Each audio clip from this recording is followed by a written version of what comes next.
معزز سامعین کرام، عزیز طلباء اور گھروں میں سننے والی محترمہ ماں اور بہنوں،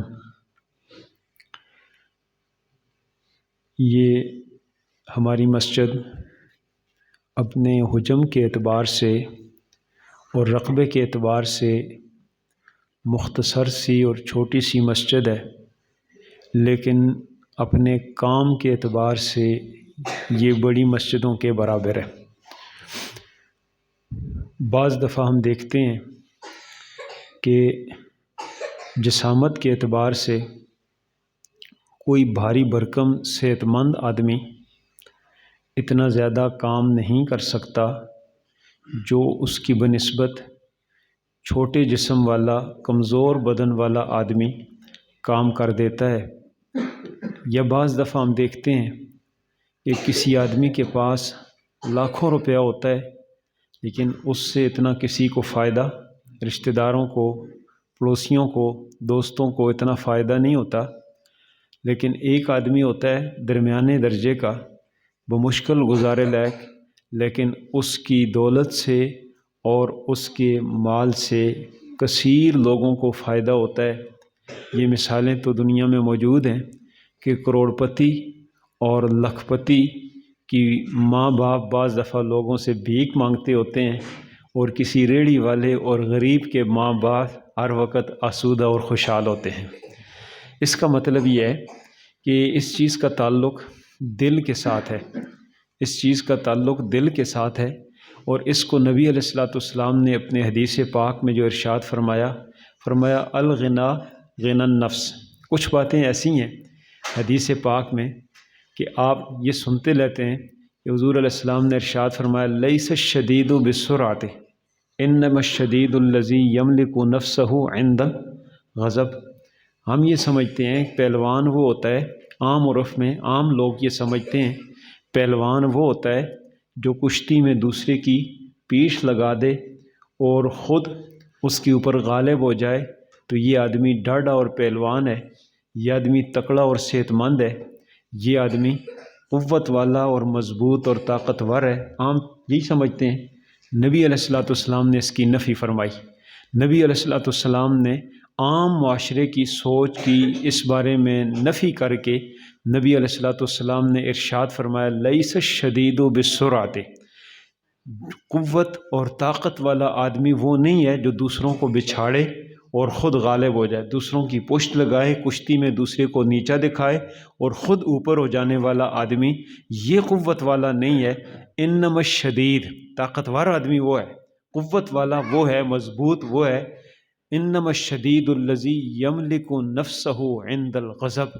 اپنے سامنے والے کو بچھاڑنا یہ تو آسان ہے، لیکن اپنے نفس کو بچھاڑ کر، اپنے دل کو بچھاڑ کر غصے کے وقت میں اپنے آپ کو برداشت اور قابو میں رکھنا یہ سب سے بڑی طاقت ہے۔ حضور فرماتے ہیں، حضور علیہ السلام اس طاقت کے مقابلے میں اس اندرونی اپنے غصے کو قابو کر لینے والے کو کیا کہہ رہے ہیں؟ زیادہ طاقتور۔ بالکل اسی طرح نبی علیہ الصلوۃ والسلام اس حوالے سے بھی، عام لوگ یہ سمجھتے ہیں کہ غنا کس کو ہوتا ہے؟ دولت مند کون ہوتا ہے؟ جس کے پاس پیسہ زیادہ ہو، جس کے پاس سونا چاندی زیادہ ہو، یا آج کے عرف میں جس کے پاس پراپرٹی اور زمین اور پلاٹ اور زمینیں زیادہ ہوں، یہی ہم سمجھتے ہیں وہ دولت مند ہے۔ حضور فرما رہے ہیں نہیں، دولت مندی کا تعلق پیسے، کرنسی، سونے اور چاندی کے ساتھ نہیں ہے۔ حضور علیہ الصلوۃ والسلام ارشاد فرماتے ہیں الغنا غنی النفس۔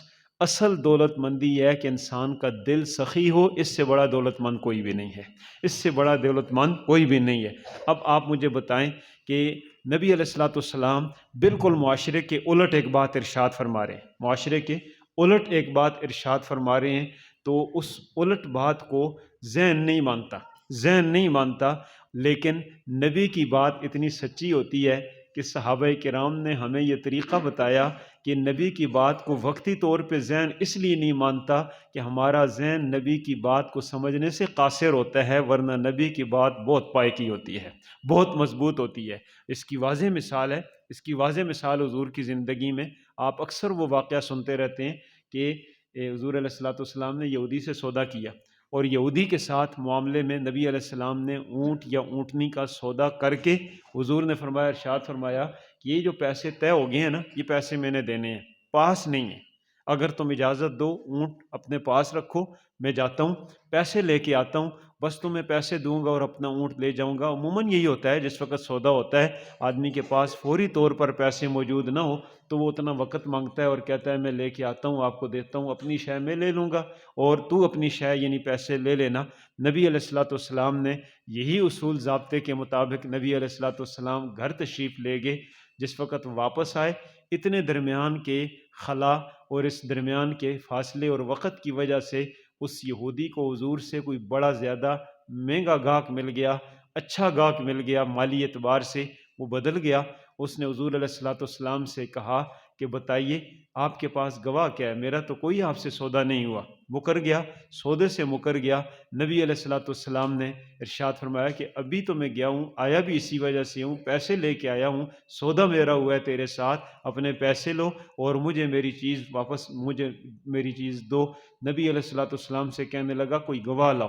اب یہاں حضور علیہ الصلوۃ والسلام، پتہ ہے حضور کو کہ میرے پاس کوئی موجود نہیں تھا، اکیلے سودا کیا ہے، اور گواہ تو تب ہونا ہے نا جب ابھی فیصلہ ہونا ہے اور چیز لینی ہے، اب گواہ ہونے تھے۔ اس وقت تو خالی بات ہوئی ہے کہ گواہ لاؤ کہ ہمارا سودا آپس میں ہوا ہے۔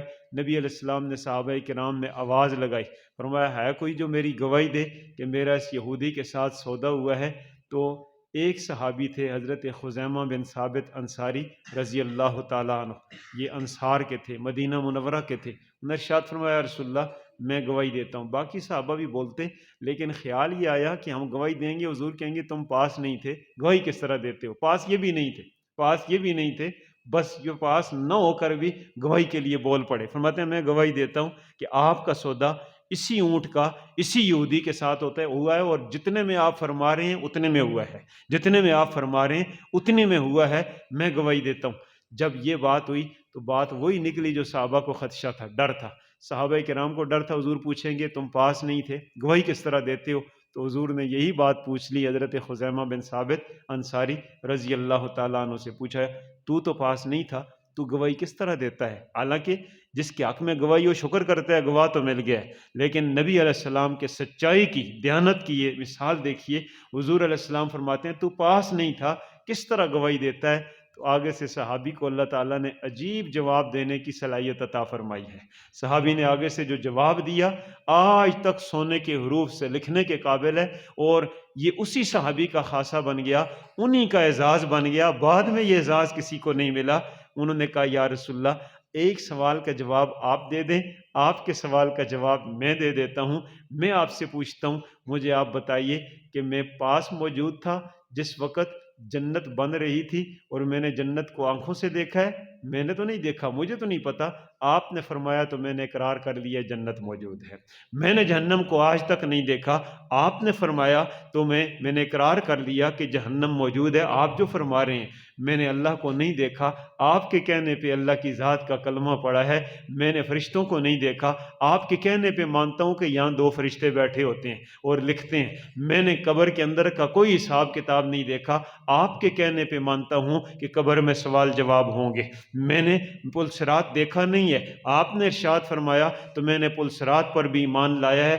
اب اگلی بات سنیے، صحابی کہتا ہے جب ہمیں یہ ایمان ہے کہ آپ آسمان سے اوپر کی پوشیدہ باتوں کے بارے میں ہم سے جھوٹ نہیں بولتے، تو یہی ہمارا ایمان ہے کہ آسمان سے نیچے کی باتوں میں بھی آپ کبھی غلط بیانی ہمارے ساتھ نہیں کرتے ہیں، آپ کبھی جھوٹ نہیں بولیں گے، آپ کی وہ باتیں بھی سچی ہیں تو یہ باتیں بھی سچی ہیں، وہ بھی ہم نے بن دیکھے مانی ہیں، یہ بھی بن دیکھے مانی ہیں۔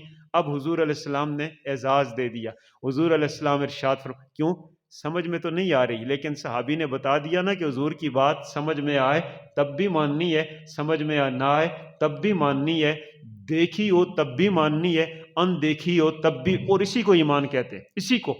اور یاد رکھیں ایمان کی قسمیں بھی 2 ہیں، ایک ہے ایمان بالغیب، ایک ہے ایمان بالمشاہدہ۔ ایمان بالغیب اور ایمان بالمشاہدہ، ایمان بالغیب ہم سے مانگا گیا ہے، ایمان بالمشاہدہ نہیں مانگا گیا ہے۔ ایمان بالمشاہدہ ہمیں حاصل ہوگا مرنے کے بعد، جب دوبارہ اٹھیں گے اس زندگی میں حاصل ہوگا۔ اسی لیے حضور نے ارشاد فرمایا قرب قیامت میں جو آخری نشانی ظاہر ہوگی، آخری نشانی بالکل، یعنی 10 نشانیاں جو قیامت کی ہیں نا، آخری 10 نشانیاں، ان 10 نشانیوں میں 9 ہو چکیں گی، 9 ہو چکیں گی۔ ان 9 نشانیوں میں جو ہے وہ 3 جگہوں پہ زمین دھس چکی ہوگی، دابت الارض نکل چکا ہوگا، یاجوج ماجوج آ چکے ہوں گے، حضرت عیسیٰ کا نزول ہو چکا ہوگا، حضرت مہدی کا ظہور ہو چکا ہوگا، حضرت دجال کا خروج ہو چکا ہوگا۔ یہ 9 نشانیاں پوری ہونے کے بعد ایک رات ایسی آئے گی جو رات 3 راتوں کے برابر ہوگی۔ ایک رات کتنی راتوں کے برابر؟ 3 رات۔ یہاں تک حضور نے ارشاد فرمایا کہ بچے سو کے تھکیں گے اور جاگ کر ماں باپ سے پوچھیں گے صبح نہیں ہوئی؟ بچے سو کے تھکیں گے اور پھر جاگ کر پوچھیں گے ابھی صبح نہیں ہوئی؟ فرمایا مال مویشیوں کے بولنے کی آواز آئے گی اور مال مویشی بھوک سے بولیں گے۔ اتنی لمبی رات، ایک رات 3 راتوں کے برابر ہو جائے گی۔ جب ایک رات 3 راتوں کے برابر ہو کر 3 راتوں جتنی لمبی ہوگی، پھر اس وقت سورج طلوع ہوگا، اس وقت صبح ہوگی، اور سورج طلوع ادھر سے نہیں ہوگا جدھر سے روز ہم دیکھتے ہیں۔ پیارے آقا ارشاد فرماتے ہیں 3 راتوں کے برابر لمبی رات ہو کر جب سورج نکلے گا بھی تو ادھر سے نکلے گا جہاں روز ڈوبا کرتا ہے، غروب سے سورج نکلے گا۔ جب یہ نشانی ظاہر ہوگی تو پیارے آقا کیا ارشاد فرماتے ہیں؟ نبی علیہ السلام ارشاد فرماتے ہیں بس اس نشانی کے نکلنے کے ساتھ اب ایمان بالغیب کا زمانہ ختم ہو جائے گا۔ اب ایمان بالغیب کا زمانہ ختم ہو گیا۔ جب زمانہ ختم ہو گیا، اب اگر کوئی آدمی اس وقت چاہتا ہے میں توبہ کر کے اپنے گناہ سے استغفار کروں تو نہیں کر سکتا۔ توبہ کا دروازہ بند ہو گیا۔ اب مومن کافر نہیں ہو سکتا اور کافر مومن نہیں ہو سکتا۔ کفر سے ایمان میں نہیں، ایمان سے کفر میں نہیں، داخلے بند ہیں۔ کیوں؟ اس لیے اب ایمان بالمشاہدہ کا دور شروع ہو چکا ہے۔ ایمان بالغیب کا زمانہ اب ختم ہو گیا ہے، اور اس کی ڈیڈ لائن اور اس کی حد جو ہے وہ سورج کا مغرب سے، پھر مغرب سے نکلا آیا، اور یہاں تک جہاں تک یہ 9-10 بجے کا وقت ہوتا ہے، چاشت کا وقت ہوتا ہے، اس وقت تک پہنچے گا تو دوبارہ واپس چلا جائے گا، دوبارہ واپس چلا جائے گا۔ یہ قیامت کا زمانہ ہوگا۔ تو میں یہ عرض کرتا ہوں کہ ہم ایمان بالغیب کے جو ہے وہ مکلف ہے، ہم سے مانگا گیا ہے ایمان بالغیب۔ ایمان بالغیب یہ تقاضا کرتا ہے کہ حضور ہماری آنکھوں دیکھی بات کے الٹ بات کریں تو ہم اس الٹ بات کو کیا سمجھیں؟ سیدھی بات سمجھیں، اور جو ہم آنکھوں سے دیکھ رہے ہیں اس کو کیا سمجھیں؟ الٹ سمجھیں۔ اس کی بہت ساری مثالیں ہیں، میں 2 مثالیں اور دے دیتا ہوں، ہمارے موضوع سے متعلق ہے۔ یہ 2 مثالیں تو آپ کی سمجھ میں آئی ہیں۔ ایک مثال حضور کیا ارشاد فرماتے ہیں؟ مالدار وہ نہیں ہے جس کے پاس پیسہ زیادہ ہے، مالدار وہ ہے جس کو اللہ نے سخاوت کی دولت عطا فرمائی ہے۔ حضرت عثمان سے بڑے مالدار موجود تھے۔ آپ حیران ہوں گے کہ قرآن مجید نے کیا کہا؟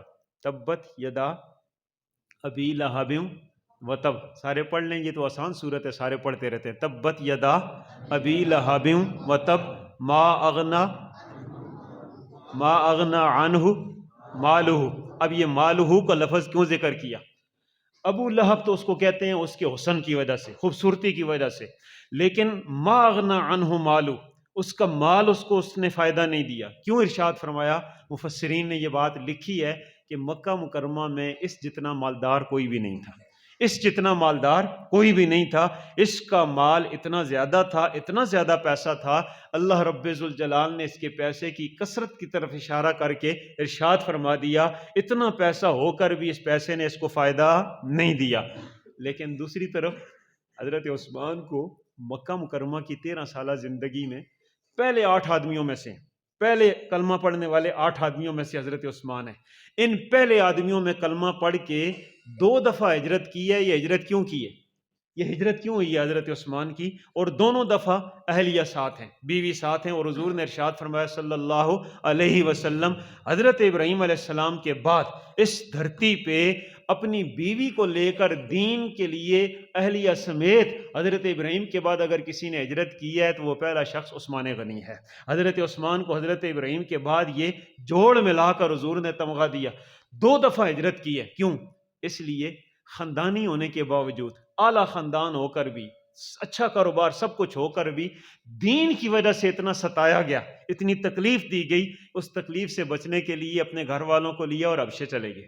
واپس آئے اگلے سال، دوبارہ پھر چلے گئے، اور پھر یہ ہجرت ختم ہوئی ہے ہجرت مدینہ پر جا کر، اور پھر ہجرت مدینہ کی ہے۔ لیکن جس وقت مکہ مکرمہ کے 13 سالوں میں اتنا مارا چچا نے، اتنا مارا، چاہے وہ کسی چمڑے میں لپیٹ کر نیچے سے دھواں دیا اور الٹا لٹکایا۔ حضرت عثمان ان لوگوں میں سے ہیں جنہوں نے بہت مارے کھائی ہیں، بہت تکلیفیں اٹھائی ہیں دین کی خاطر۔ اس تکلیف کے عالم میں جس وقت مکہ سے مدینہ گئے تو آپ سوچ سکتے ہیں کہ وہ کچھ پیسہ ساتھ لے کے گئے ہوں گے؟ بالکل بالکل ملے خالیات مکہ مکرمہ میں پیسہ ادھر ہے، جو لوگ مار پیٹ رہے ہیں، جانے نہیں دیتے، وہاں سے آدمی کھلا نکل جائے تو بڑی بات ہے، عافیت کے ساتھ چلے گئے، پیسہ پاس کچھ بھی نہیں ہے۔ اور اللہ تعالیٰ نے صلاحیت سے نوازا ہے، اس صلاحیت کی وجہ سے مدینہ منورہ کے ساتھ ایک بازار ہے، بنو قینقاع کا بازار اس کو کہتے ہیں۔ اس بنو قینقاع کے بازار میں حضرت عثمان نے کھجوروں کی تجارت شروع کی، کھجوروں کی تجارت۔ اور پھر میں ایک بات آپ سے کہوں گا، حضرت عثمان ایسے آدمی نہیں تھے کہ جو دکانداری میں لگ کر نماز سے غافل ہو جائیں، جو کام کاج کے ساتھ لگ کر تلاوت سے غافل ہو جائیں۔ ابھی میں نہیں کھولتا، آپ سارے جانتے ہیں، قرآن مجید کھولیں تو اوپر صفحہ لکھا ہوتا ہے اور نیچے کیا لکھا ہوتا ہے؟ قرآن مجید کے صفحے کے اوپر کیا لکھا ہوتا ہے؟ صفحہ نمبر لکھا ہوتا ہے، اور ادھر پارہ لکھا ہوتا ہے، ادھر سورت لکھی ہوتی ہے، یہی ہوتا ہے نا؟ اس طرف پارے کا نام لکھا ہوتا ہے اور ساتھ نمبر لکھا ہوتا ہے، ادھر سورت کا نام لکھا ہوتا ہے اور سورت کا ساتھ کیا لکھا ہوتا ہے؟ نمبر۔ ایک صفحے پہ کتنی چیزیں آ گئی؟ صفحہ نمبر آ گیا درمیان میں، ادھر جو ہے وہ پارے کا نام سیقول، اور پارہ دوسرا ہے تو ساتھ 2، یہی بات ہو گیا، 3 باتیں ہو گئیں۔ چوتھی بات ہے سورت کا نام، سورت کے نام کے ساتھ سورت کا نمبر، کتنی باتیں ہوگی؟ ایک اوپر کی لائن میں 5 باتیں۔ اب نیچے آ جائیں، جہاں صفحہ ختم ہوتا ہے تو نیچے درمیان میں یہاں ایک نمبر لگا ہوتا ہے۔ یہ نمبر کیا ہوتا ہے؟ کبھی آپ نے دیکھا لکھا ہوتا ہے منزل نمبر 1، 7 پاروں کے بعد جا کر لکھا ہوگا منزل نمبر 2، 7 پاروں کے بعد پھر جا کر لکھا ہوگا منزل نمبر 3، پھر آگے 6 7 5 پاروں کے بعد لکھا ہوگا منزل نمبر 4۔ یہی ہوتا ہے نا؟ 7 منزلیں ہیں نا؟ میں عرض کرتا ہوں کہ مکہ مکرمہ میں سارا کچھ چھوڑ کر کچھ بھی پاس نہیں ہے، مدینہ منورہ گئے ہیں، اور مدینہ منورہ میں بنو قینقاع کے بازار میں تجارت شروع کی ہے کھجور کی، اور کھجور کی تجارت میں اللہ نے اتنا نفع دیا، اور اس وجہ سے کہ صرف دکانداری پہ نہیں لگے، صرف پیسہ کمانے پہ نہیں لگے، بلکہ اس دکانداری کے باوجود 7 دنوں میں پورا قرآن مجید ختم کیا کرتے تھے، نمازوں کے علاوہ، نفلوں کے علاوہ، باقی گھر کے کام کاج کے علاوہ، کاروبار کے علاوہ کتنے دنوں میں قرآن ختم کرتے تھے؟ 7 دنوں میں۔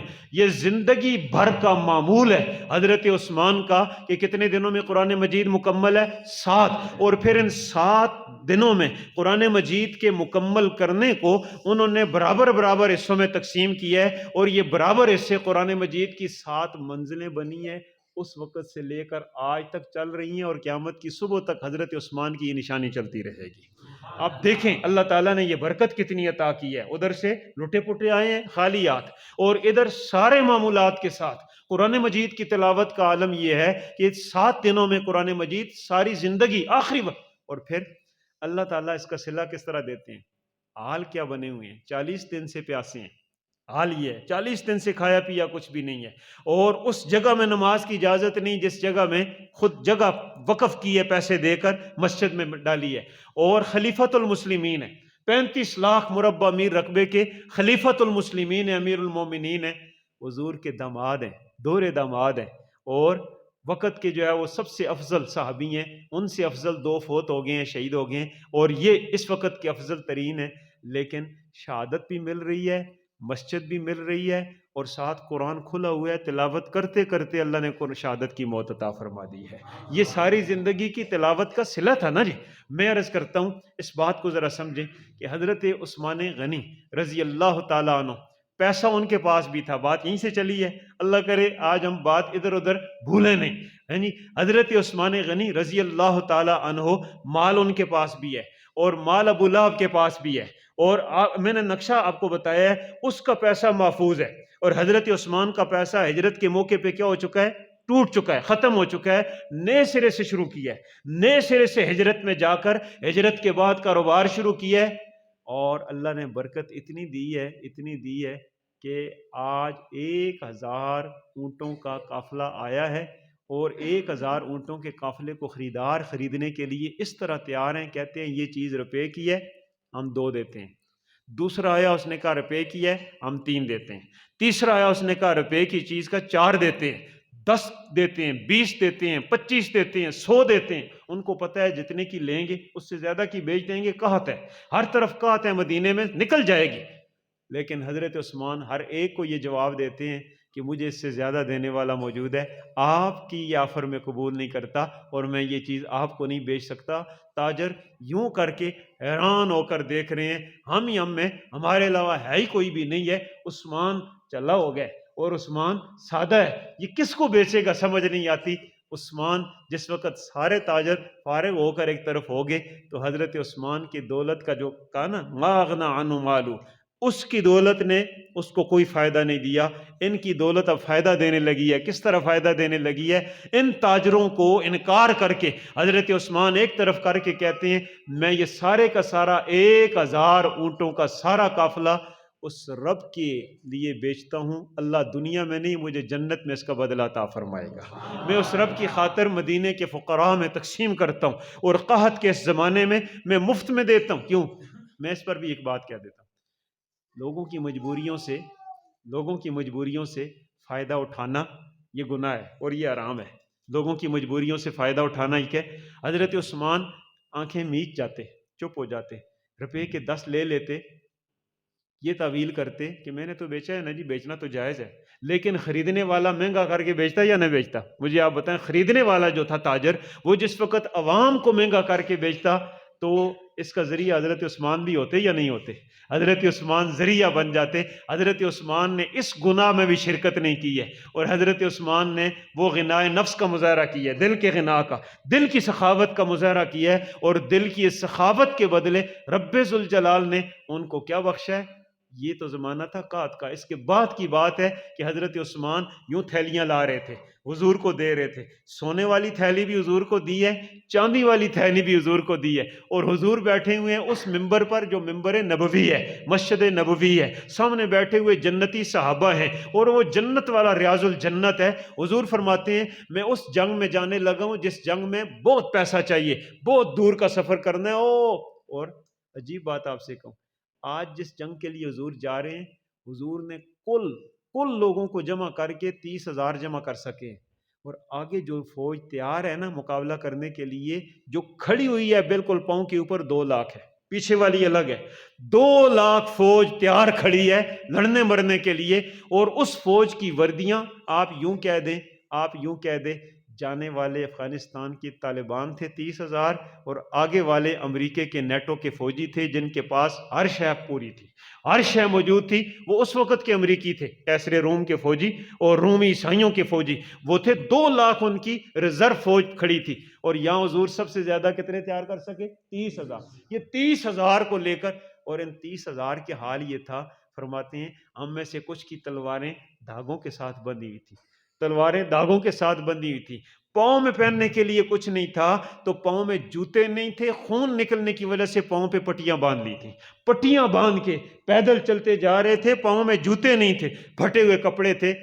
اس لشکر کا، جنتی لشکر کا، حضور کے اس لشکر کا بندوبست کرنے کے لیے اس کے پیسے نے فائدہ نہیں دیا، اور حضرت عثمان پیسہ لا رہے ہیں، یہ سونے کی تھیلی ہے اور یہ چاندی کی تھیلی ہے۔ حضور نے پھر تھیلی کو بند نہیں چھوڑا، حضور نے پھر تھیلی کو اس طرح گرہ لگا کے نہیں چھوڑا، حضور نے گرہ کھولی اور یوں ممبر پہ بیٹھے ہوئے اپنی جھولی یوں کھولی، اور حضور نے سونا بھی اس میں انڈیل دیا اشرفیاں، اور چاندی کے درہم بھی حضور نے اپنی جھولی میں یوں انڈیلے، اور پھر بھی بعض دفعہ جھولی میں ہو تو پچھلوں کو نظر نہیں آتے، پھر بھی اس طرح ہونا تو نظر نہیں آتے۔ حضور کیا کر رہے ہیں؟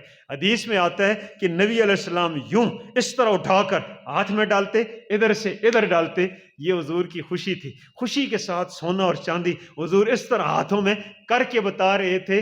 عثمان کی دولت نے عثمان کو اتنا فائدہ دے دیا، آج میں اس کو منفرد تمغہ دیتا ہوں، جو تمغہ اس سے پہلے ابوبکر صدیق کو بھی نہیں ملا ہے، جو تمغہ حضرت عمر کو بھی نہیں ملا ہے، حالانکہ افضل ہے ان سے، لیکن یہ تمغہ دیتا ہوں، ما ضر عثمان ما عمل بعد اليوم، عثمان اس کے بعد گناہ بھی کرے گا تو اللہ اس کو نیکی بنا کر لکھے گا۔ مطلب کیا ہو گیا؟ جملہ میں نے بولا ہے ما ضر عثمان ما عمل بعد اليوم، مطلب یہ ہے اللہ تعالیٰ اس کو اب گناہ سے کیا کرے گا؟ محفوظ فرما دے گا، گناہ ہوگا نہیں، اگر اس سے غلطی بھی ہوئی تو معاف ہو جائے گی، اور اللہ تعالیٰ اس کو محفوظ کر دے گا۔ اتنی آج راضی کر دی ہے، اور دین کے لیے اتنا اس سخت وقت میں اتنا اپنی دولت کو پیش کیا ہے۔ تو پتہ کیا چلا، پیسہ ہونے سے آدمی مالدار، حضور کیا فرما رہے ہیں، الغنا غنا نفس، اصل میں مالداری کیا ہے، دل کی سخاوت ہے، دل کی، میں قسم کھا کر کہتا ہوں، اللہ کی قسم کھا کے کہتا ہوں، پیسے میں اللہ نے یہ تاثیر رکھی ہے، پیسہ جتنا خرچ ہوتا ہے اتنا آتا ہے، اور جتنا جڑتا ہے اتنا کم ہوتا ہے۔ آج پاکستان کی ہمارے بزرگوں نے، اسلام آباد کا اجتماع ختم ہوا، اس اجتماع کے اختتام پر بزرگ بیٹھے ہوئے تھے، وہاں بڑے ماہرین آئے، انہوں نے سوال کیا، اور اس سوال کے میں سارے سوال جواب نہیں دہراتا، ایک بات دہراتا ہوں، ان بزرگوں نے، رائیونڈ کی یہ سارے بزرگ، انڈیا کے بزرگ تشریف فرما تھے، ایک سب سے بڑے ہستی، انہوں نے کہا میں پاکستان کا مسئلہ تمہیں بتا دوں، پاکستان کا اصل مسئلہ کیا ہے، جتنے بینک ہیں یہ پاکستان کا مسئلہ ہے، جتنے بینک ہیں یہ پاکستان کا مسئلہ ہے۔ اسلام یہ کہتا ہے کہ پیسے کو ڈمپ کر کے، دیکھو ہر شے کو سٹور کر کے رکھنا فائدہ ہے، پیسے کو سٹور کر کے رکھنا فائدہ نہیں ہے۔ آپ کو مردے کا کفن بھی رکھیں، گھر میں رکھنا چاہیے، یہ چٹائیاں دو چار فالتو ہونی چاہیے کہ نمازی لوگ آئیں گے زیادہ ہو جائیں گے، سٹور ہونی چاہیے، گھر میں دو چار تلائیاں رضائیاں رہنی چاہیے تاکہ مہمان آ جائیں، ہر شے کا سٹور ہونا اچھا ہے، لیکن پیسے کا سٹور کر کے رکھنا ٹھیک نہیں ہے۔ اسلام کے نزدیک یہ ہے، پیسہ جتنا مارکیٹ میں رہے گا، جتنا باہر رہے گا، اتنا اپنے ساتھ پیسہ اور لائے گا۔ ہم نے بینک بنا کے سارے پیسے بینکوں میں رکھے یا نہیں رکھے؟ اور جو زیادہ محفوظ رکھنا چاہتے تھے وہ پاکستان میں نہیں رکھتے، دبئی میں رکھتے ہیں، انگلینڈ میں رکھتے ہیں، وہاں زیادہ محفوظ ہو۔ یہ اسلام کے بنیادی تصور کے خلاف ہے، بنیادی تصور کے خلاف ہے۔ پیسہ چاہے اولاد پہ خرچ کریں، چاہے ماں باپ پہ خرچ کریں، چاہے پڑوسیوں پہ خرچ کریں، یہ پیسہ جتنا خرچ ہوتا ہے، اور اگر خرچ اس طرح صدقے کے ساتھ سارا نہ بھی کریں تو کم از کم کاروبار میں لگنا چاہیے، کسی فائدے کی چیز میں لگنا چاہیے تاکہ یہ پیسے کے ساتھ پیسہ بنے۔ لیکن پیسہ جس وقت بینکوں میں آ گیا نا، نتیجہ یہ ہوا ملک دیوالیہ ہونے کے قریب ہے، پیسے موجود ہیں، ملک دیوالیہ ہے۔ وجہ یہ ہے کہ اسلام کی بنیادی تصور کے اس کا پیسہ بھرا ہوا ہے، رکھا ہوا ہے، اور حضرت عثمان لوٹا رہے ہیں، اللہ اس لوٹانے پہ اس سے زیادہ عطا فرما رہے ہیں، اس سے زیادہ دیتے جا رہے ہیں۔ تو یہ فرمان کیا ہے، بات کہاں سے نکلی ہے کہ ہمیں بات سمجھ آئے یا نہ آئے، ہمیں سمجھ آئے یا نہ آئے، لیکن اللہ رسول جس وقت فرما دیں تو وہ بات ہماری بات سے بھی زیادہ کیا ہوتی ہے، پختہ ہوتی ہے، یقینی ہوتی ہے، اور اللہ تعالیٰ اس کو مثال دیتے ہیں۔ اللہ تعالیٰ یہ صدقے کو مثال دے رہے ہیں کہ جس طرح تم گندم لگاتے ہو، مکئی لگاتے ہو زمین میں، ایک دانہ، اچھا میں آپ سے پوچھتا ہوں، ایک بوری جو ہے، ایک بوری آدمی لے کے آیا، اس بوری میں 2 من دانے تھے، یہ اگر یہ کہے جی میں ڈالوں گا زمین میں ضائع ہو جائے گا، پتہ نہیں چڑیاں چگ جائیں گی، پتہ نہیں جو ہے نہیں جی بارش نہیں، کیا خیال ہے جس وقت ہم لگاتے ہیں یہ خطرہ رہتا ہے یا نہیں رہتا؟ کیا پتہ ہے موسم پہ بارش ہو یا نہ ہو، ضائع ہو جائے، ہوتا ہے یا نہیں ہوتا؟ کئی دفعہ ایسا ہوا ہے بارش نہیں ہوئی تو گندم نہیں نکلی، ایک دفعہ ایسا بھی مجھے یاد ہے، ابھی چند سال پہلے مجھے یاد ہے گندم ٹھیک نکلی، لیکن کورا اتنا زیادہ پڑ گیا، گندم پیلی ہو گئی یا نہیں ہوگی سردی کی وجہ سے۔ بعض دفعہ کورے اور اس کی وجہ سے جو ہے وہ گندم اس ڈر کی وجہ سے، اس خطرے کی وجہ سے آدمی کہ یہ 2 من تو ہے نا پاس، اس کو پیاتے ہیں اور کم از کم یہ تو کھا لیں گے نا، ادھر ڈالیں گے پتہ نہیں نکلے نہ نکلے۔ اگر سارے یہ خطرہ کرتے ہیں لگ جائیں تو دنیا میں گندم پیدا ہوگی کبھی؟ مجھے آپ بتائیں کبھی ہو سکتا ہے؟ کوئی دنیا کا بندہ یہ کہے جی یہ 4 من میں لگا دوں تو پتہ نہیں نکلے نہ نکلے، یہ بھی ضائع ہو جائے۔ اگر اسی ڈر کی وجہ سے لوگ گندم رانا چھوڑ دیں اور گندم بیج لگانا چھوڑ دیں تو کیا دنیا میں کوئی غلہ رہے گا؟ رسک لیتے ہیں نا، رسک لیتے ہیں نا، اس 2-4 من کا رسک لیتے ہیں تو اللہ تعالیٰ اس رسک کے بدلے عطا فرما دیتے ہیں یا نہیں کر دیتے؟ کبھی کبھار ہوتا ہے، کبھی کبھی خسارہ ہو جاتا ہے، وہ ہمارے عملوں کی وجہ سے، ہماری بدعمالیوں کی وجہ۔ اس کا مطلب یہ ہے یہی رسک اگر پاکستانی قوم پیسے کے والے سے لینا شروع کر دے، خدا کی قسم اللہ برکتیں عطا فرما دے گا۔ اس سے آگے بڑھ کر، کاروبار میں لگانے سے بھی آگے بڑھ کر، اگر پاکستان کی ساری قوم پہلے نمبر پہ زکوٰۃ دینا شروع کر دے، پہلے نمبر پہ زکوٰۃ دینا شروع کر دے، سودی لوگ سود کے سلسلے چھوڑ دیں، اور نمبر 3 جن لوگوں کو خدا دل عطا کرے نفلی صدقہ کرنا لوگ جتنا زیادہ شروع کر دیں، خدا کی قسم اتنی اللہ برکتیں عطا فرمانا شروع کر دے، اتنی برکتیں۔ یہ کس نے فرمائی ہوئی یہ باتیں؟ اللہ کے رسول صلی اللہ علیہ وسلم۔ اب جس طرح ہمیں وہ بات سمجھ نہیں آتی، وہ بات سمجھ نہیں آتی، تو میں نے ایک مثال دی ہے کہ جو دولت مندی ہے وہ پیسے کے ساتھ نہیں ہے، حضور کیا فرما رہے ہیں، کس کے ساتھ ہے؟ سخاوت کے ساتھ، دل کے ساتھ۔ دوسری بات کیا حضور نے ارشاد فرمائی، لیس الشدید سرعت انما الشدید الذی یملک نفسہ عند الغضب. جرت اور بہادری بچھاڑنے کے ساتھ نہیں ہے، بلکہ جرت اور بہادری کس کے ساتھ ہے؟ برداشت کے ساتھ. برداشت کر لیا، تحمل کر لیا، یہ جرت ہے، یہ بہادری ہے. اللہ تعالی ہمیں اپنے نبی کی باتوں پہ یقین کامل نصیب فرما دے. اب ذرا تھوڑی سی آخری باتیں کرتا ہوں اس بچوں کی تربیت کے حوالے سے. میں ایک بات آپ سے پوچھتا ہوں، یہ مسجد آپ نے بنائی، ہم گھر بناتے ہیں، مکان بناتے ہیں. آج کل وہ پرانی بنیادوں والا مسئلہ تقریباً نہیں رہا ہے. پرانی بنیادوں والا مسئلہ، بنیادوں کی جگہ بیم آ گئے ہیں یا نہیں آ گئے؟ پلر اور بیم آ گئے ہیں. عموماً یہی ہوتا ہے جی یہ پلنتھ ہے. اس وقت کی جو بنیادیں ہیں، آج کا وہ کیا ہے؟ پلنتھ بیم ہے. پلنتھ بیم یہی کام کرتا ہے، بنیادوں والا کام کرتا ہے. نیچے سے پلر اٹھاتے ہیں، اوپر وہ پلنتھ کا بیم ہوتا ہے، تو یہی ہماری کیا ہوتی ہے؟ بنیاد. اس کے اوپر بلڈنگ کھڑی ہو جاتی ہے. پرانے دور کی پتھر کی بنیادیں، بلکہ نہیں، ذرا اور پیچھے جاتے ہیں، ہم نے وہ دور دیکھا ہے. آپ میں سے کئیوں نے نہیں دیکھا ہوگا، چھوٹے بچوں نے، بڑے حضرات نے دیکھا ہے. پرانے مکانوں میں ان بنیادوں کی جگہ چالیاں ہوتی تھیں یا نہیں ہوتی تھیں؟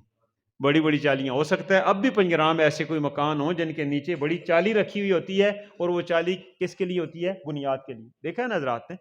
وہ بنیاد کی جگہ پر بڑی جو لکڑی چالی ہوتی تھی، اور وہ جو بنیاد، اس کے اوپر بنیاد قائم ہوتی تھی. نیچے کوئی پتھر نہیں ہے، کچھ بھی نہیں، وہ لکڑ کی چالی اور جو وہ بھیم قسم کی چالی وہ ہوتی تھی. اور اس کی تو پہلے دور میں یہ بھیم والی لکڑی، اس کے بعد پتھر کی بنیاد آئی. پھر پتھر کی بنیادوں میں سیٹو آ گیا. پتھر بھر کے کیا بھرتے تھے؟ سیٹو بھرتے تھے، وہ بھی دیکھا. اس کے بعد آج کل کیا آ گیا ہے؟ مکمل سریا اور سیمٹ اور پلنتھ بیم، یہی ہو گیا. اب میں اگلی بات پوچھنے لگا ہوں. مکان بنانے کے لیے، گھر بنانے کے لیے، مسجد بنانے کے لیے، بلڈنگ، سکول یا کوئی بھی عمارت بنانے کے لیے ہم جس وقت بنیاد بنا دیتے ہیں، بنیاد بنا کے چھوڑ دیتے ہیں یا اس کے اوپر بھی عمارت بناتے ہیں؟ ذرا میری بات کا سوال کا جواب سمجھیں گے تو میں اگلی بات سمجھاؤں گا. پتھروں کے ساتھ بنیاد بنائی ہو، بنیادیں بھر کے لوگ چھوڑ دیں، خیر ہے، بس بن گئی ہے نا جی، بنیاد ہو گئی ہے. پلنتھ بیم بھر کے چھوڑ دیں.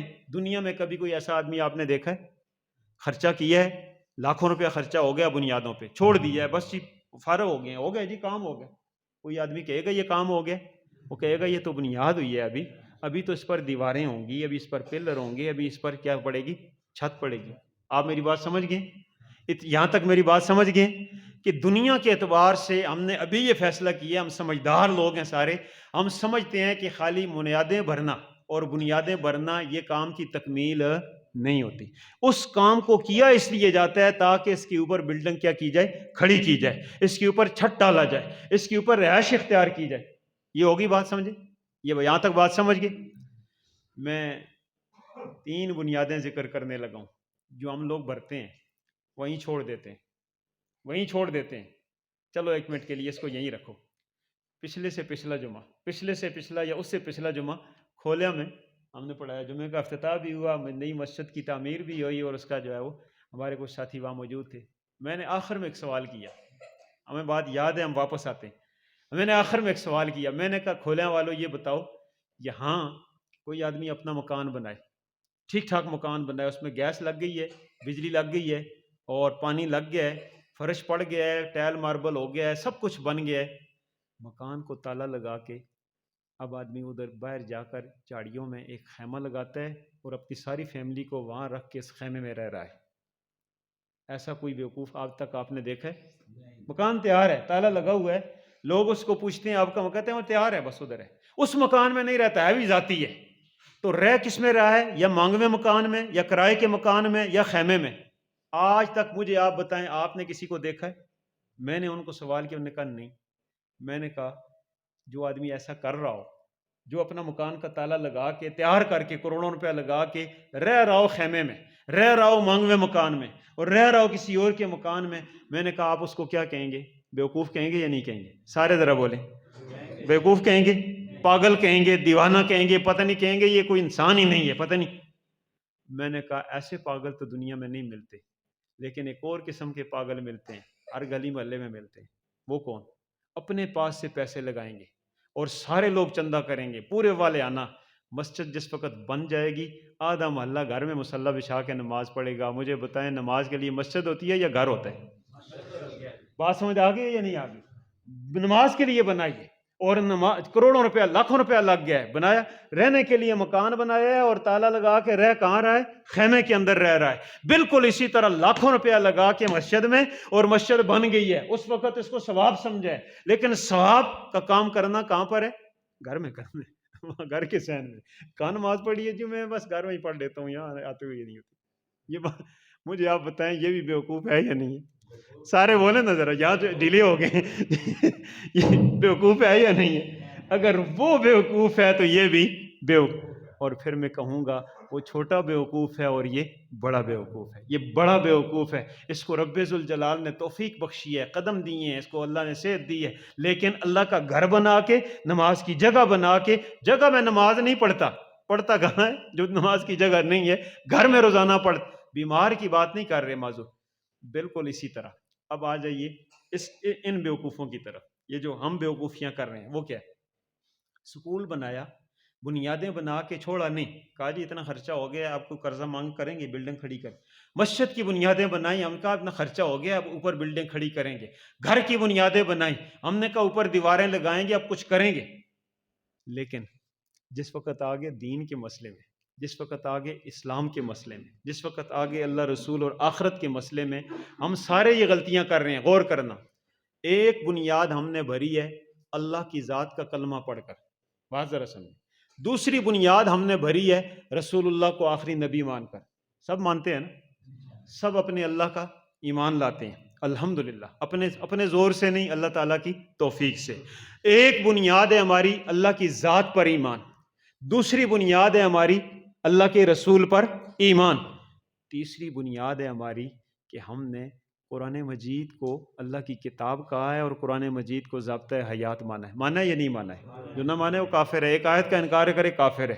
اب ذرا میری بات سمجھیں، یہاں بنیاد بھری ہے اور اس بنیاد پہ لاکھ روپیہ 2 لاکھ لگا کے اوپر کام نہیں کر رہا، اور بارش دھوپ سے کام خراب ہو رہا ہے، لوگ کہتے ہیں بیوقوف ہو اتنا خرچہ کر کے، اوپر کہتے ہیں نہیں ہو گیا۔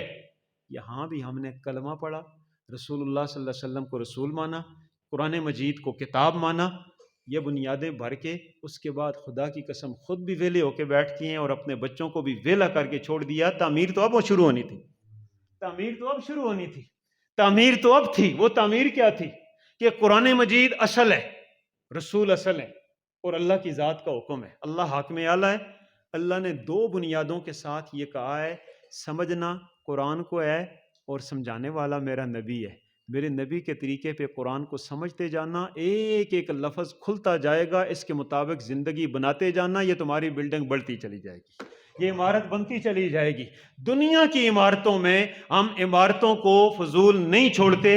ایمان کا کلمہ پڑھنے کے بعد ہم میں سے کون ہے جس نے اس کے بعد یہ سوچا ہے کہ اب اس کی عمارت آگے بھی تعمیر ہونی چاہیے؟ میری بات سمجھ آ گئی ہے یا نہیں سمجھ آئی ہے؟ بنیادوں پہ کھڑے ہیں ہم، بنیادوں پہ کھڑے ہیں، بنیادیں بس۔ اور میں ایک بات کہوں، یہ بھی اللہ کا شکر ہے کہ بنیادیں ہمیں اپنے ماں باپ کے محنت سے مل گئی ہیں۔ اگر ہمارے پلے میں ہوتا تو شاید پتہ نہیں یہ بھی کچھ ہوتا یا نہ ہوتا۔ سچی بات میں آپ سے کہوں، ہمارے بس میں ہوتا، کیا خیال ہے؟ ہم نے ان لوگوں کو نہیں دیکھا، کھانے کو کچھ نہیں ہوتا تھا، خدا کی قسم جس وقت 2-3 دنوں کے بعد بھی کوئی شے کام کی ملتی نا جی، آج 15 دنوں بعد کبھی حلوہ ہو گیا، بارش ہوئی ہے تو حلوہ ہو گیا، اور پھر آپ اور میں نہیں جانتے ہیں کیا کہ اس حلوے کی جو چینی اور گھی ہوتا تھا اس کو کس طرح مہینہ پورا ایڈجسٹ کرتے تھے۔ میں کیوں غلط باتیں نہ، کیا بات ہے یا نہیں ہے؟ سچی بات ہے۔ گھر کا خرچہ ایک متعین ہے، ایک گھی ہے اتنا ہے، سوجی ہے اتنی ہے، چینی ہے اتنی ہے۔ کیا ہم سب نے وہ وقت نہیں دیکھا ہے؟ ہمارے بڑوں نے وہ وقت نہیں دیکھا کہ آج حلوہ ہو گیا تو چینی سارا مہینہ پھر پوری ہونی؟ یہی بات تھی یا نہیں تھی؟ چینی پوری نہیں ہوتی تھی، پھر اس کو کسی طرح مشکل کر کے ایڈجسٹ کرتے تھے۔ میں نے کہا اس حال میں بھی جس وقت حلوہ تیار ہو کر آتا تھا نا تو کہتے تھے ٹھہرو ذرا، ٹھہرو، شروع نہیں کرنا۔ اللہ اکبر! آج ہر بندہ کٹوری لے کے سائڈ پر ہے، ہر بندہ کٹوری لے کے، چمچے لے کے سائڈ پر ہے۔ کیا کرتے تھے؟ کتنی یونٹی تھی۔ کہتے ٹھہرو، بڑے آئیں گے پھر شروع کریں گے۔ یہی ہوتا تھا یا نہیں ہوتا تھا؟ خدا کی قسم یہ ایک موقع تھا، بتا دیتے تھے کہ بڑوں کی بھی کوئی عزت ہوتی ہے۔ بڑا آ گیا جی، والد صاحب آ گئے، والدہ ٹھہرو ذرا۔ پھر اس کے بعد کیا ہوتا تھا؟ اب سب سے بسم اللہ پڑھاتے تھے، پھر حلوہ کھانا شروع کرتے تھے۔ یہ بات تھی یا نہیں تھی؟ آج بھی ہم کرتے ہیں یار، آج بھی ہم نے کبھی کیا، ہم نے کبھی بھول ہی جاتے ہیں۔ کیوں؟ اللہ نے نعمتیں اتنی فراوانی کے ساتھ دے دی ہیں کہ ہمیں بسم اللہ کیا ہو جاتی ہے؟ بھول ہی جاتی ہے۔ فراوانی ہے جی، خیر ہے، کوئی مثلا دودھ گر گیا ہے، کیا خیال ہے؟ جب ہمارے ہاں روزانہ کا دودھ گر جاتا تھا تو کیا اس دن کوے کے ساتھ ناشتہ کرتے تھے یا نہیں کرتے تھے؟ دودھ اب دوبارہ دودھ لانے کی گنجائش نہیں ہے، وہ جو دودھ تھا وہ جل گیا، خراب ہو گیا، اب آج کوے کے ساتھ نہ، یہی بات تھی یا نہیں تھی؟ سچی بات ہے، بھینسوں والوں کی بات نہیں کرتے، عام لوگوں کی بات کرتے ہیں۔ وہ لوگ غریب ضرور تھے لیکن اللہ تعالیٰ نے اپنی اولاد کی فکر ان کو نصیب فرمائی تھی، اپنی اولاد کی فکر نصیب فرمائی تھی۔ نتیجہ یہ تھا کہ ان کی ایک ایک بات آج تک رگوں میں دسی ہوئی ہے، آج تک رگوں میں دسی ہوئی ہے۔ اللہ تعالیٰ سے دعا ہے اللہ تعالیٰ ہمیں بنیادوں پہ کھڑا رہنے کی بجائے اب بلڈنگ کھڑی بھی کرنے کی توفیق نصیب فرمائے، اب اوپر جانے کی اللہ توفیق نصیب فرمائے۔ میں ذرا 2 مثالیں دیتا ہوں، آخری 2 مثالیں۔ ہم نے جس وقت اپنی تربیت نہیں کی، اپنے بچوں کی اپنی تربیت نہیں کی، نتیجہ یہ ہوا کہ بچوں نے دیکھا دیکھی دوسروں سے شاید لی ضرور ہے، ہماری نہیں رہی اب۔ میں ایک چھوٹی سی مثال آپ کو دیتا ہوں۔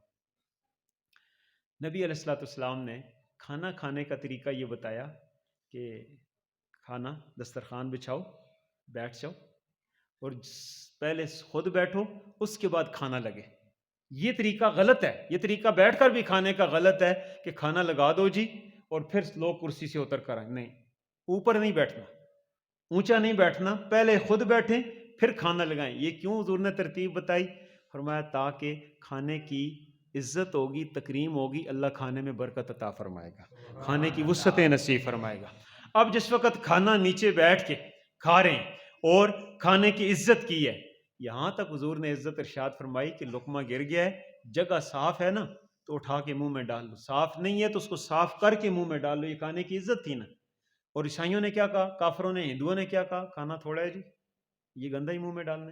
ہمارے نبی علیہ الصلوۃ والسلام نے، وہ لقمے کی بات نہیں ہے، بات لقمے کی نہیں ہے، بات اس روٹی کے ٹکڑے کی ہے، فرمایا اس کی عزت ہے۔ وہ ٹھیک ہے چکیر بھری ہوئی ہے، بہت زیادہ آپ کے پاس ہاٹ پاٹ بھرا ہوا ہے، بہت زیادہ موجود ہے، اور یہی بہت زیادہ ہونے کی وجہ سے آج قحط ہے۔ پہلے تھوڑا ہوتا تھا، یہ عزت تھی تو اس تھوڑے میں کیا تھا، راج کے کھاتے تھے یا نہیں کھاتے تھے؟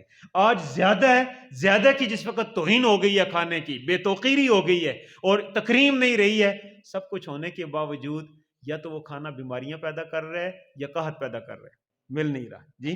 تو یہ کھانا لگ گیا، بیٹھ کے کھا لو، اور جس وقت کھا چکو نا، اب یہ نہیں کرنا نوابوں کی طرح، اچھا جی ہم چلتے ہیں بعد میں برتن اٹھا لینا جی۔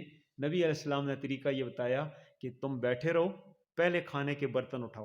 اچھا سارے برتن نہیں اٹھا سکتے، جلدی ہے جاتے ہیں، تو ہمارے حضرات فرماتے ہیں یہ کرو، 2-3 برتن ضرور اٹھا دو تاکہ اٹھانے کا آغاز ہو جائے، پھر چلو جاؤ باقی ساتھ جاؤ وہ برتن اٹھا لیں گے، لیکن بالکل لاپا، بالکل یکسر یہ کرنا کہ جی ہم چلتے ہیں جی، سارے چلے گئے اب برتن اٹھائیں گے، اس میں کھانے کی توہین ہے، کھانے کی۔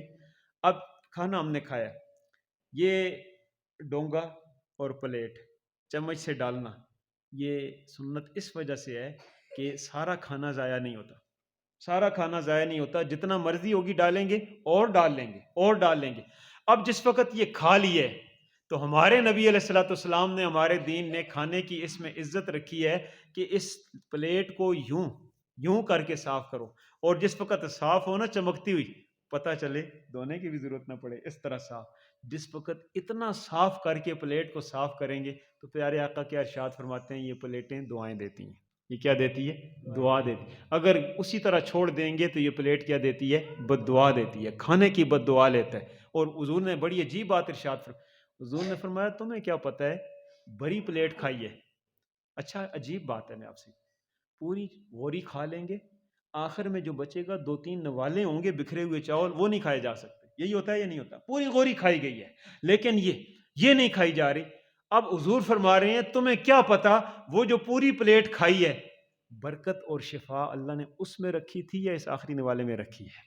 تمہیں کوئی پتہ نہیں ہے، پتہ نہیں ان چند چاولوں کے دانوں میں اور اس 2 روٹی کے لقموں میں اس میں برکت ہو، اس کو چاٹ لو اور اس کی برکت سے اللہ وہ سارا کھانا پہلے والا بھی ہضم فرما دے، معدے کی بیماری سے اللہ نجات عطا فرما دے، شفا عطا فرما دے، پتہ نہیں برکت اس میں ہے یا اس میں ہے۔ اس لیے برتن کو کیا کرو، صاف کرو۔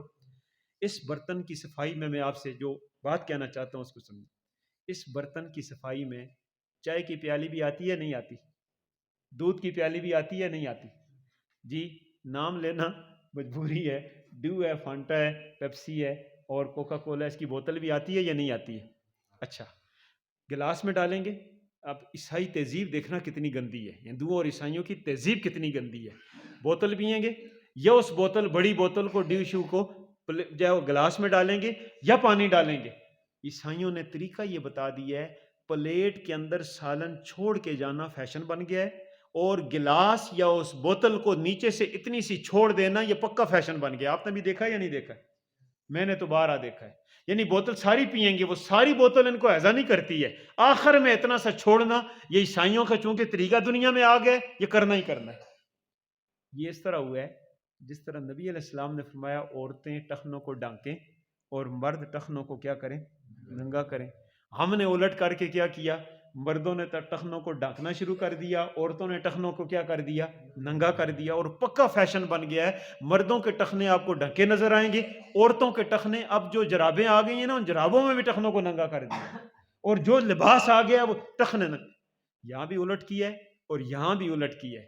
ساری بوتل سارا گلاس پی لیا ہے، اس سے اس کو کوئی پیٹ میں افرا نہیں ہے اور پیٹ بھرا نہیں ہے. آخر میں یہ تھوڑا سا چھوڑا ہے. کس لیے؟ ہم نے، ہمارے استاد ہیں مولانا مفتی خالد عباسی صاحب، ایک دن آئے ہمارے یہاں تشریف لائے. فرمایا ہمارے یہاں مری میں حضرت مولانا مفتی عبدالروف سکھروی صاحب تشریف لائے، ہمارے مولانا مدثر صاحب کے استاد بھی ہیں. حضرت مولانا مفتی عبدالروف سکھروی تشریف لائے. آپ حیران ہوں گے اس باتوں سے، آپ حیران. فرمایا کہ یہ اپنے شاگردوں کو بتانے کا طریقہ ہوتا ہے کہ چائے پی اور چائے پرچ میں ڈال کر پی. پرچ جو تھی تو بتانے کے لیے کہ ہمارے اسلام کا وہ پلیٹ صاف کرنے والا حکم پرچ کے لیے بھی ہے، پیالی کے لیے بھی ہے اور اس کے لیے بھی ہے. فرمایا یوں کیا کہ پی کر جو آخر میں قطرہ بچتا ہے. حضرت مولانا مفتی عبدالروف سکھروی بہت بڑی ہستی ہیں، مفتی شفیع صاحب کے دوست ہیں اور حضرت تقی صاحب سے بھی عمر میں بڑے ہیں، بڑی ہستی ہیں اس وقت ملک کی. فرماتے ہیں یوں پرچ میں جو چائے رہ گئی اس کو یوں کر کے چاٹا اور فرمایا کہ ہمارے بزرگوں کا طریقہ تو یہ ہے، کھانے پینے کی ایک ایک ذرے کی بھی قدر کیا کرتے تھے، ایک ایک ذرے کی بھی قدر کیا کرتے تھے. جس وقت ان چیزوں میں قدر ہوتی تھی تو نتیجہ کیا تھا؟ اللہ تعالیٰ تھوڑے کے اندر کیا ڈال دیتے تھے؟ برکت. لیکن جس وقت یہ توجہ ہم نے چھوڑ دی ہے، اب دیکھیں باتیں باریک ہیں لیکن ان باریک باتوں میں سارے معاشرے کا فائدہ ہے یا نہیں ہے؟ ہم نے چھوڑ دی ہے.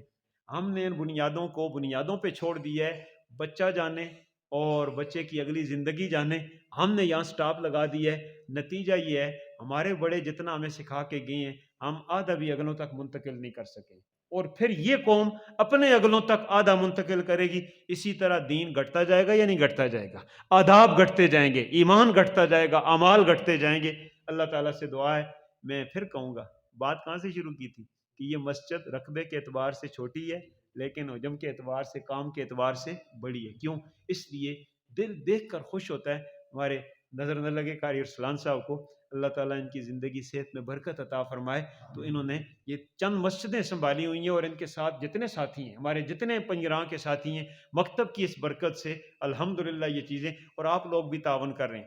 یہ بھی ہم نے منفرد دیکھا ہے کہ ان بچوں نے ساتھ ختم بھی کیا ہے اور ساتھ 40 دن جو ہے وہ نماز بھی تکبیر اولیٰ کے ساتھ پڑھی ہے. اگر ادھر تعلیم ہوئی ہے تو ادھر تربیت ہوئی ہے. اللہ کرے ہم اس چیز کو اپنے حلقے کے اندر بھی اپنے سارے بچوں کو شوق دلائیں، اور یہ 4-5 سے بچے 10-15 ہو جائیں، 10-15 سے یہ 20-25 ہو جائیں. پھر ایک دن ایسا آئے ہمیں بتایا جائے کہ ساری کی ساری کلاس جو ہے وہ ساری کی ساری تکبیر اولیٰ کے پابند، اور 40 دن انہوں نے تکبیر اولیٰ سے نماز پڑھی ہے. اور پھر ایک بات بھی کہتا ہوں، ان کو دیکھ کر کچھ ہمیں بھی خیال کر لینا چاہیے. خود ہمیں بھی کر لینا چاہیے خیال، یا نہیں کر لینا چاہیے؟ خود ہمیں بھی اس میں شوق آنا چاہیے. اللہ تعالی ہمیں اس تعلیم اور تربیت کی توفیق نصیب فرمائے، اور جن بنیادوں پہ ہم رکے ہوئے ہیں ان بنیادوں سے اٹھنے کی اللہ توفیق نصیب فرمائے، اور اوپر جانے کی، زیادہ سے زیادہ اوپر بڑھنے کی. اور یہ تعلیم اور تربیت اسی چیز، دیکھو حضور نے اپنا نام کیا رکھا؟ ہم یہ تو جانتے ہیں کہ حضور محمد ہیں صلی اللہ علیہ، حضور احمد ہیں صلی اللہ علیہ. نام حضور کے 99 ہیں، قرآن مجید کھولیں تو اس کے آخری صفحوں پر بھی 99. لیکن حضور علیہ السلام کیا ارشاد فرماتے ہیں؟ انما بعثت معلما. مجھے اللہ تعالیٰ نے، ہم جب سکولوں پہ لکھی ہوئی یہ حدیث دیکھتے ہیں ہمیں دکھ بھی ہوتا ہے. ریاضی پڑھانے پر معلم کا اطلاق ہے، انگلش پڑھانے پر، وہ سارے فنون ہیں. حضور جو معلم بن کے آئے ہیں، مجھے بتائیں حضور یہ دینی تعلیم تربیت کے معلم تھے یا نہیں تھے؟ حتیٰ کہ ایک دفعہ یہ بھی ہوا، مدینہ میں حضور تشریف لائے نا، تو مدینہ کے صحابہ نے عرض کیا یا رسول اللہ ہم یہ کرتے ہیں. حضور نے دیکھا یہ کیا کرتے ہو, یہ کھجوروں کو کیا کرتے ہو؟ یا رسول اللہ ہم جو نر کھجور ہوتی ہے اس پر مادہ کا پیوند کرتے ہیں, جو مادہ ہوتی ہے اس پر نر کا پیوند کرتے ہیں, اس کو تعبیر نخل کہتے ہیں. ہم نر مادہ کا آپس میں پیوند کرتے ہیں, پھل اگر من آنا ہوتا ہے تو اس کے بدلے 10 من آ جاتا ہے, پھل بڑھ جاتا ہے. حضور نے آتے ہی پہلے ہی سال منع کر دیا, فرمایا ایسا نہ کیا کرو. جب حضور کے منع کرنے پہ صحابہ کرام نے نہیں کیا, حضور صحابہ تو ماننے والے, صحابہ نے حجت کی ہی نہیں ہے کیوں نہ کرے, بس نہیں کیا. جب اس سال صحابہ کرام نے نہیں کیا نا پیوند کاری, تو اگلے سال جو پھل آیا وہ آدھا بھی نہیں تھا, پھل جو آیا وہ آدھا بھی نہیں تھا. صحابہ نے شکایت لے کر آگے, حضور آپ کے بات سن کر ہم نے نہیں کیا تو بڑا نقصان ہو گیا اور اتنا پھل کم آ گیا. حضور نے کیا ارشاد فرمایا؟ حضور علیہ السلام نے فرمایا میں نے صرف ایک رائے دی تھی, میں اس کام کے لیے نہیں بھیجا گیا ہوں, میں تو دینی تعلیم اور تربیت کے لیے بھیجا گیا ہوں. میں نے تمہیں ایک رائے دی تھی, انتم اعلم بامور دنیاکم, اب تمہیں میری طرف سے اجازت ہے, چونکہ تجربے سے یہ بات اب مجھ پر بھی کھل چکی ہے, اب میں تمہیں اجازت دیتا ہوں اس کے بعد تعبیر نخل کیا کرو اور اس کی جو یہ پیوندکاری کیا کرو. میں نے ایک رائے دی تھی اور یہ رائے دنیا داری کی تھی, میں اس لیے مبعوث نہیں ہوا. مبعوث کس لیے ہوا ہوں؟ تاکہ تمہیں ایمان اور اعمال بتاؤں. حضور معلم ہے کس چیز کے؟ یہ جو تعلیم مسجد میں ہو رہی ہے اس تعلیم اور تربیت کے, تو حضور علیہ السلام معلم ہے, سکھانے والے ہیں. ہم اگر سیکھنے والے بن جائیں گے, حضور ہمارے استاد ہو جائیں گے, ہم حضور کے شاگرد ہو جائیں گے. ہم اگر صرف اور صرف ڈرائیونگ پہ رہیں گے, ہم اگر صرف اور صرف ٹیچری پہ رہیں گے, ہم اگر صرف اور صرف دکانداری پہ رہیں گے, میں آپ سے پوچھتا ہوں تو حضور ہمارے استاد پھر نہیں ہوں گے. حضور ہمارے استاد ہوں گے نماز میں, حضور ہمارے استاد ہوں گے قرآن مجید کی تعلیمات میں, حضور ہمارے استاد ہوں گے حلال اور حرام میں, جائز اور نہ. کاروبار تو کر رہے ہیں, اچھا میری بات سر, ہم بازار میں چلتی دکان دیکھتے ہیں, اس سے گر سیکھتے ہیں, اس سے گر سیکھتے ہیں, یہ بتاؤ تمہارا کاروبار ترقی کس طرح کر گیا؟ وہ گر آ کر اپلائی کرتے ہیں, اس کو تو ہم نے استاد بنا لیا, کس وجہ سے؟ تاکہ کاروبار بڑھ جائے. لیکن ہم نے ایک دن بھی یہ نہیں پوچھا کہ حضور نے اس کاروبار کے بارے میں کیا ارشاد فرمایا کہ جائز کیا ہے اور ناجائز کیا ہے. اگر اسی کاروبار میں بھی ہم حضور کو اپنا استاد بنانا چاہیں تو بنا سکتے ہیں یا نہیں بنا سکتے؟ لیکن استاد کس کے بنیں گے؟ جو تربیت شروع کرے گا, جو تعلیم شروع کرے گا, جو سیکھنا شروع کرے گا. انشاءاللہ سیکھنا شروع کریں گے, خدا کی قسم بیٹھ کر اس مسجد میں سیکھیں گے. اتنی سیڑھیاں, 14 صدیوں کی سیڑھیوں کے پیچھے وقتی طور پر یہ امام صاحب ہمارے استاد ہوں گے, ان کے استاد ہمارے استاد ہوں گے, لیکن بالآخر اللہ کے پیارے نبی ہمارے استاد بن جائیں گے یا نہیں بن جائیں گے؟ بہت آسان طریقہ ہے حضور کو اپنا استاد بنانے کا اور حضور کا شاگرد بننے کا. نبی علیہ السلام کی احادیث یاد کر لیں, حضور علیہ الصلوۃ والسلام کے مسائل یاد کر لیں, نبی علیہ السلام کا بتایا ہوا دین اپنی طبیعت میں اپنے بچوں میں لائیں, تو پھر حضور ہمارے استاد, ہم حضور کے شاگرد. کوئی استاد اپنے شاگرد کے ساتھ بے وفائی نہیں کرتا, تو حضور تو ہیں ہی سارے استادوں کے استاد ہیں, حضور تو ہیں ہی نبیوں کے امام ہیں. ہم صرف شاگرد بن جائیں, صرف شاگرد بن جائیں. حضور کے شاگرد بننا ہمارا کام ہے, ہماری انگلی پکڑ کے حوض کوثر پہ لے جانا نبی علیہ السلام کا کام ہے. اللہ تعالی ہمیں اس کی توفیق نصیب فرمائے. نماز کے بعد دعا کرتے ہیں.